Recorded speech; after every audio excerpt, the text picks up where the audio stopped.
shape team, God, and country.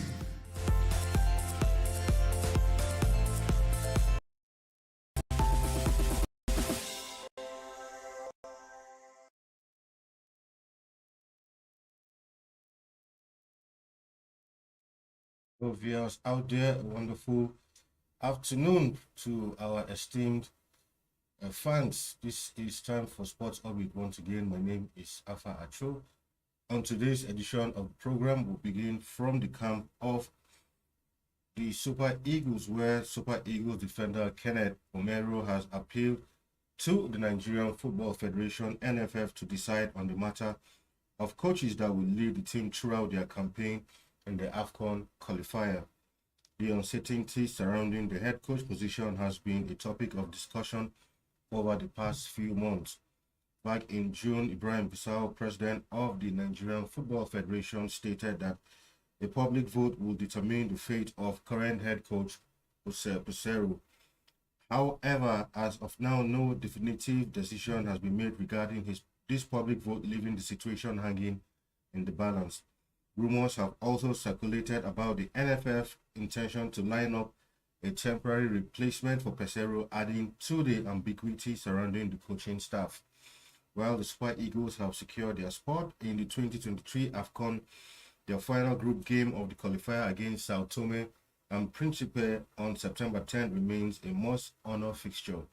In a recent interview, Omeruo expressed his frustration with the situation, describing it as crazy and calling for an urgent fix. The former Liganista emphasized the importance of stability within the team's technical crew, stressing that it is vital for Nigeria to have a consistent and reliable coaching staff to achieve their potential. He said, when it comes to talent, Nigeria have amazing players. Even those that are on the bench in the national team go to their club sides and bang in goals week in, week out. We need to have a stable technical crew. The technical crew will take us to where we are supposed to be and give us exactly the guidance we need. He said, we do not even know who the coach in the next game will be. It is crazy and it has to be fixed. As it stands, the Super Eagles are leading Group A of the qualification round with 12 points from 5 games, followed closely by Guinea-Bissau, who have 10 points. Sierra Leone occupies the third position with 5 points, while Sao Tome sits at the bottom of the group with just 1 point. Of course, in the last couple of weeks, there have been rumors and speculations concerning the fate of current Super Eagles handler Jose Peseiro. Some sections of the media had actually reported last week that the likes of Austin Eguavoen and some other ex-international were being lined up to replace Jose Peseiro on an interim basis. But as it stands, Josero is still in charge. Well, for Kenneth Omeruo, I think I fully agree with him. This situation needs to be quickly resolved, because on the 10th, Nigeria will be in action once again in their last AFCON match, haven't qualified, but it's just a few months away now to the AFCON. And like Omeruo clearly said, it's important that we know who are our permanent coach, enhancing the team spirit and all of those things you need for a successful football team. So we just hope that the NFF will resolve this issue quickly. Of course, that leads us to our next story, where almost in the same vein, the president of the Nigerian Football Federation,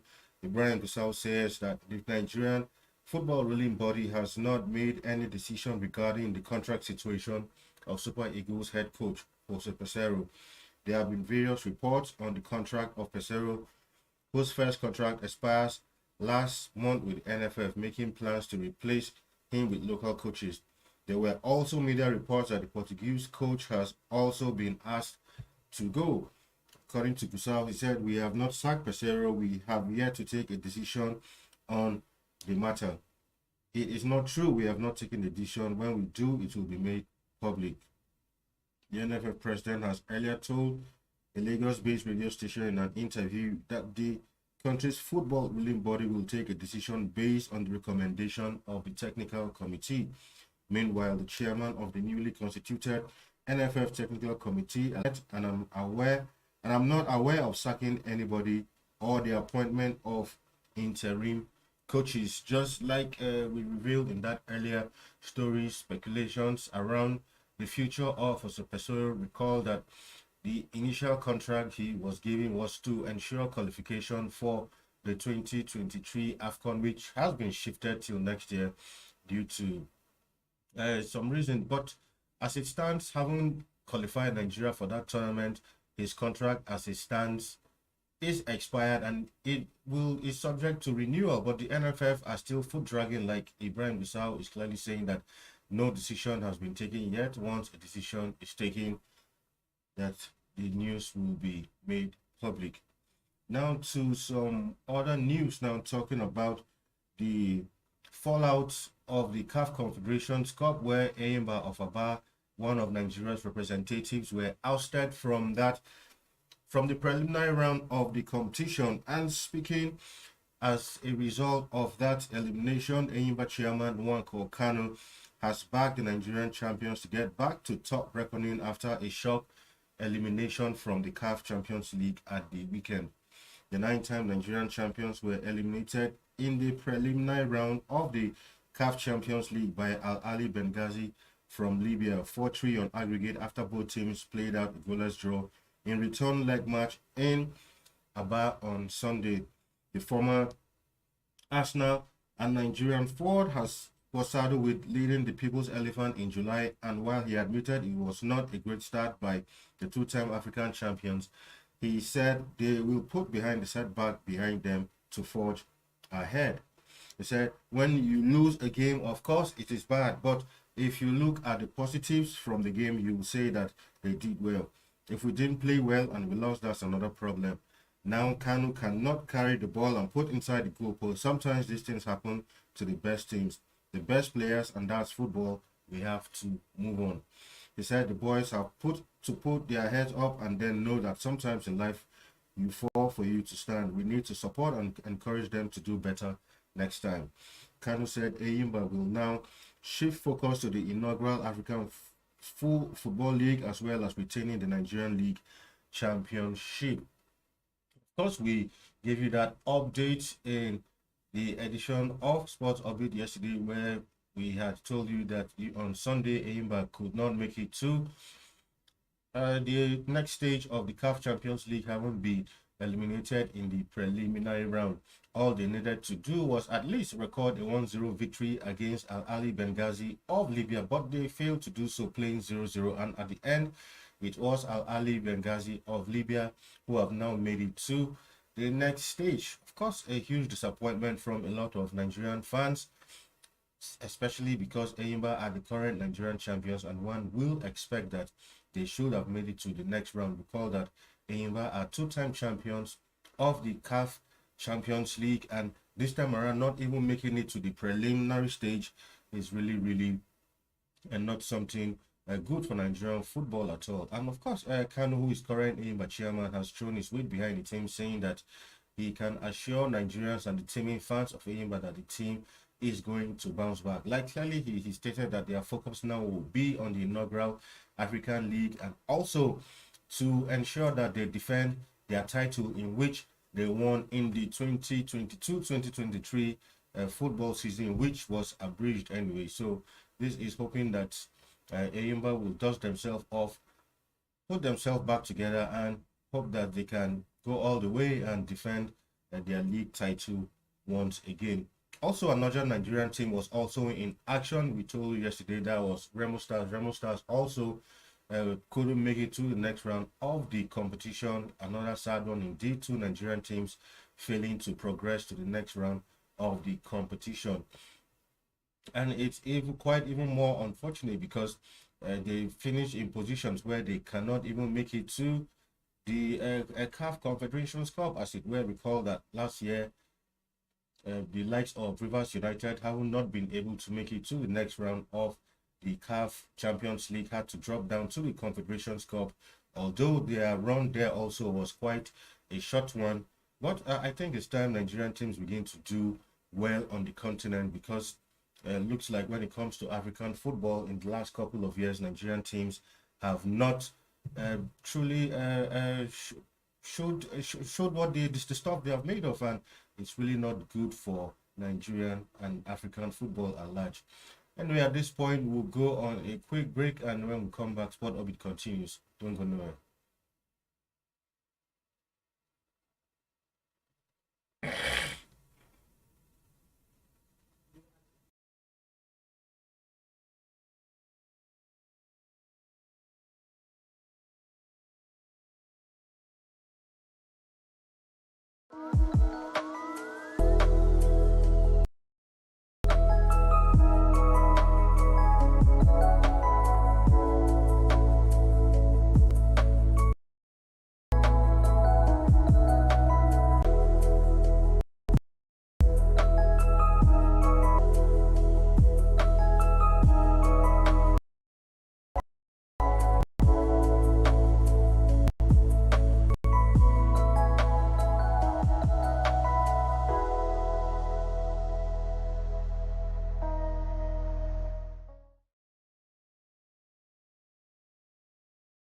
Orbit to some cricket news now, where the Nigerian Cricket Federation's players and enthusiasts of the game are anticipating the ICC Men's Cricket World Cup trophy, which arrived in Nigeria today for a 2-day tour. Having been part of the tour in 2019, Nigeria was selected again for the parade along with South Africa and Uganda ahead of the ODI World Cup, which will be held in India from the 5th of October to the 19th of November 2023. The trophy will be received in Abuja. Actually, it was received in Abuja this morning by board members of the Nigerian Cricket Federation and later unveiled by the Minister of Sports Development, Senator John Eno, at the indoor sports hall of the Moshood Abiola National Stadium. Of course, there was also a photo shoot at few landmarks in the Federal Capital Territory, as well as a public display. Tomorrow, Wednesday, the trophy will be moved to Lagos, where it will be received by Governor Babajide Sanwo-Olu. The trophy tour will climax at the Tafawa Balewa Cricket Oval at Onikon with cultural fiesta, photo shoot, public display, as well as cricket activities from young players. President of the Nigerian Cricket Federation, Uyi Akpata, said Sports Minister Eno had pledged his full support to the federation. He said despite the short time the minister had to settle down before a request came in to play a chief host for the World Cup, he has embraced it and also pledged magnanimous support for the event. We, more importantly, would like to use the occasion to galvanize more support for the game and also appreciate all stakeholders for the support they have lent the game over time. Of course, Nigeria beginning to make a headway in cricket, and there is already a trophy tour. Of course, that trophy tour was initially held in 2019, and that a trophy landed in Nigeria today. It was at the Moshood Abiola Stadium, where they went at the indoor sports hall alongside and with the minister. Like I said earlier in that report, tomorrow they will be in Lagos, where they will be received by Lagos Governor Babajide Sanwo-Olu. From there to the Onikon Stadium for some photo shoots, and of course some activities will be put on by some young cricket players. Well, to some boxing news now, where Nigeria's hard-punching heavyweight boxer Efe Ajagba earned a disqualification win over Zan Kosobutski yesterday in the WBC silver belt. After an absurdly excessive amount of low blows, the visiting Kazakh heavyweight was deducted 2 points in round 3 and ultimately tossed by referee Chris Floss at 0:33 of round 4. India televised co-feature Saturday from Hard Rock Hotel and Casino in Tulsa, Oklahoma. Kosobutski found a home for his right hand in the opening round versus an initially passive Ajagba. It didn't take long for the momentum to shift, as Ajagba, a 2016 Olympian for Nigeria now based in the Greater Houston area, repeatedly hurt Kosobutski to the body in an entertaining round 2. The 34-year-old southpaw, who made his U.S. debut twice, turned away as if he was hit low and sought help from the referee. Kosobutski came back to land a right hand later in the round, but Ajagba was riding high on confidence. Kosobutski landed 2 consecutive left uppercuts well below the border, which forced Ajagba to drop to his knees in pain. Time was called as Flores escorted Kosobutski around the ring to inform the judges to deduct 1 point from his overall score. So congratulations to Ajagba on this huge win. Ajagba, as we all know, hard punching boxer. So once again, another win to his pocket. You can only hope that gradually, as he begins to rack up all of these wins, he will gradually move up to a position where he can actually contest for the heavyweight title belt.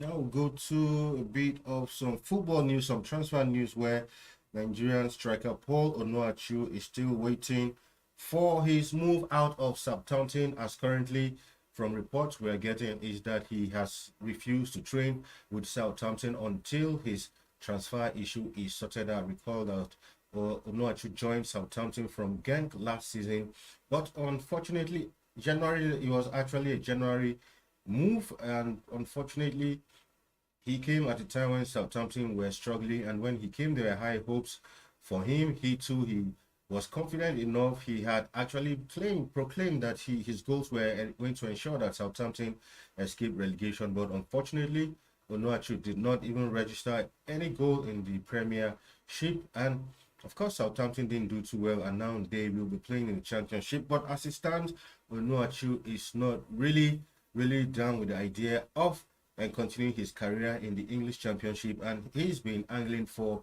a move out of England. But first of all, asking price of the £25 million asking price of Southampton seems like a big hurdle for Genk to overcome. Also, a few clubs here and there were being linked to Onuachu, but up till now, nothing concrete is yet to happen.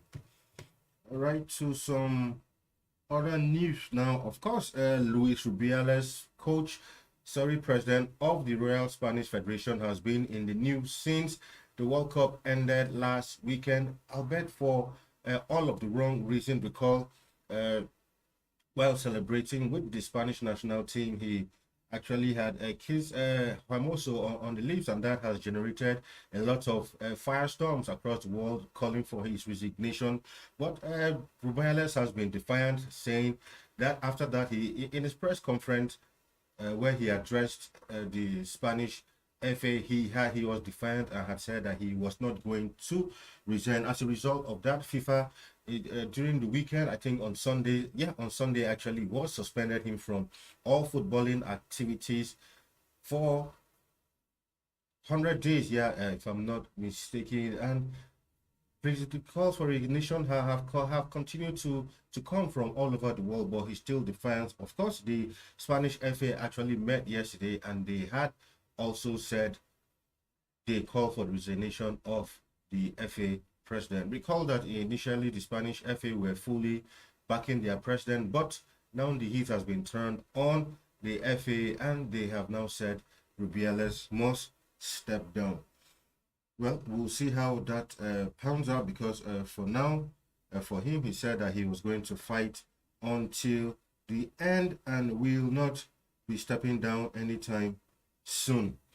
Well, we'll see how that continues to pan out. Is an evolving story, and hopefully we'll see how this matter can be resolved amicably. Anyway, with that, we come to the conclusion of today's edition of Sports Orbit. Tomorrow we'll be back once again with another exciting edition. Do join us 4 p.m. Nigerian time for another interesting episode. Until then, do have a wonderful time out there. My name is Alpha Acho, and it's bye for now.